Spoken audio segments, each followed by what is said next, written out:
duplex natin, Denise model unit. So meron siyang minimum lot area na 84 square meters at ang kanyang floor area naman ay 44 square meters. So definitely since tayo ay duplex house and lot, meron ka pang space para sa inyong parking lot or otherwise meron ka pang space for your future expansion for Denise model unit. So by the way, ang price natin for Denise model unit ay nasa 2.9 million pesos at nasa loob ka ng isang eksklusibong subdivision dito sa Moldex or sa Metrogate San Jose. So ayan pa, ipapakita ko pa sa inyo kung ano yung nasa loob ng Moldex. So ayan po siya, no? Okay, so pasukin natin ito. Magmula dito sa bahay, itong wall na to ay meron tayong setback pa na additional 4 meters. Magmula dyan hanggang dito sa side natin. So that's 4 meters wide. Kung dalawa ang sasakyan mo, pwede mong isagad yan hanggang dito. Okay? Kasyang-kasya dito yung 2-car garage. Otherwise, kung isa lang yung sasakyan ninyo, itong space na to, pwede mo siyang i-maximize as your future expansion. Pwede mong i-extend nyo ang inyong dining area or kitchen area. Or gusto mong maglagay pa ng isang kwarto para sa iyong PWD na mahal sa buhay, then you can do that kasi meron pa tayong enough space for that. So dito naman sa side na to is yung ating setback ng ating duplex. Okay. So eto, mayroon silang ongoing construction. No? Pakita ko sa inyo yan. Yung para sa poste po yan. Malalim talaga yung foundation nila. Okay. So, ang papasukin natin ngayon is yung kanilang actual na turnover for Denise model. So, ayan po si Denise natin. Duplex po siya. Buhos po yung gawa. Yung ating pinaka main door ay steel door. Ayan, matibay na matibay. Okay, para sa ating turnover ng Denise model unit, napapansin ninyo, wala pa tayong tiles sa baba. So, optional po yan ng client natin kung gusto nilang i-vinyl tiles or ceramic tiles or porcelain tiles. Ang uso kasi ngayon ay porcelain tiles. Tapos kung mapapansin natin dito, light colors lang para mas maliwalas, mas malimig tingnan, at mas malaki tingnan yung bahay. Okay, so dito sa side na to, dyan, pwedeng ilagay dyan yung inyong television. Dyan, tapos yung ating living area is dito naman sa side na to. Okay?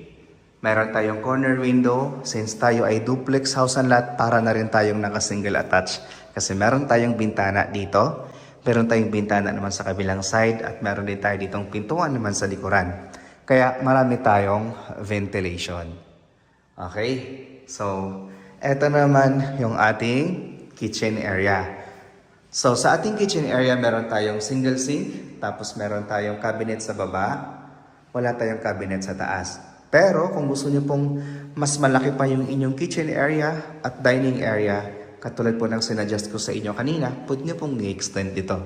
Pwede nyo po itong tanggalin at ilipat sa likod kasi meron pa tayong space hanggang doon sa may halaman na yon. At dito. So, that's 4 meters pa na setback. Na po pwede ninyong i-extend ang inyong kitchen area, living area. Okay, so next is our toilet and bath. Sa turnover ng ating toilet and bath, naka-tiles na yan. Flooring natin, ito yung ating side walls. Tapos dito naman sa bandang taas, ay painted na po yan ng off-white. Tapos with shower area, at meron tayong maliit na bintana for your ventilation.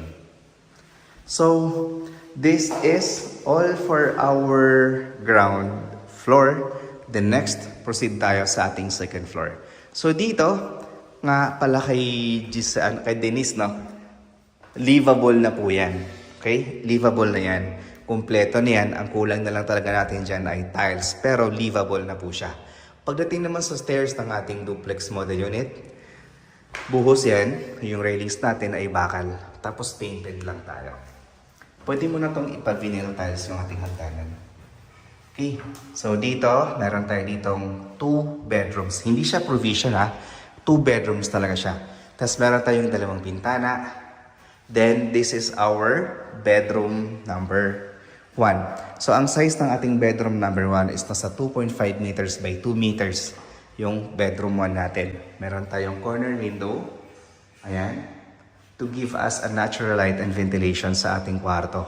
Okay, so again, this is our bedroom or the master's bedroom, bedroom 2. Mas malaki to siya, no, kumpara doon sa ating bedroom 1. Etong size na to ay nasa 4 by 3 meters yung laki ng ating bedroom number 2. So dito, meron tayong dalawang bintana. Isa at yung cute natin na bintana.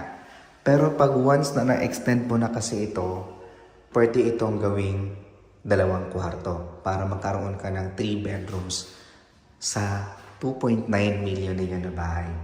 Actually, mura na ito for 2.9 million pesos kasi nasa loob naman kayo ng isang exclusive subdivision dito sa Metro Gate San Jose o dito sa San Jose del Monte, Bulacan, na kung saan napakatahimik, maraming puno at healthy living dito. Bakit ko nasabi? Kasi pwede kang mag-jogging dito anytime.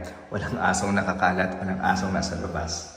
So eto, ipapakita ko sa inyo yung Denise model unit na dress up. Okay, so paano ba pagandahin yung ating Denise model unit? Pag nilagyan na natin ng gamit, gaano na nga lang ba kalaki yung mga natitirang space?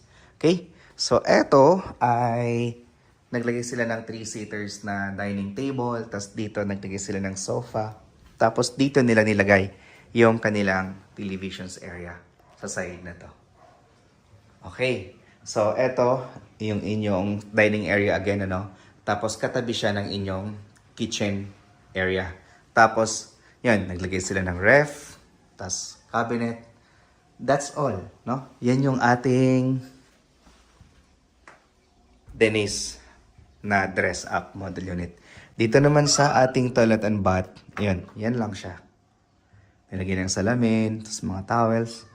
Yan, para lang magkaroon kayo ng idea kung paano ayusan yung ating duplex na model unit. Then next is our second floor. Okay, so dito nilagyan nila ng vinyl tiles. Ayan siya.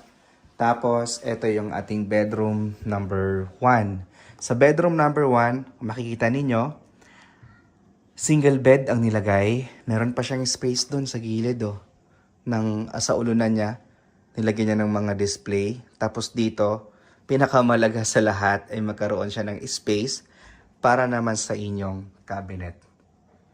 Okay, so that's all for our dress up bedroom number 1. Then, next is dress up bedroom number 2 or the master's bedroom.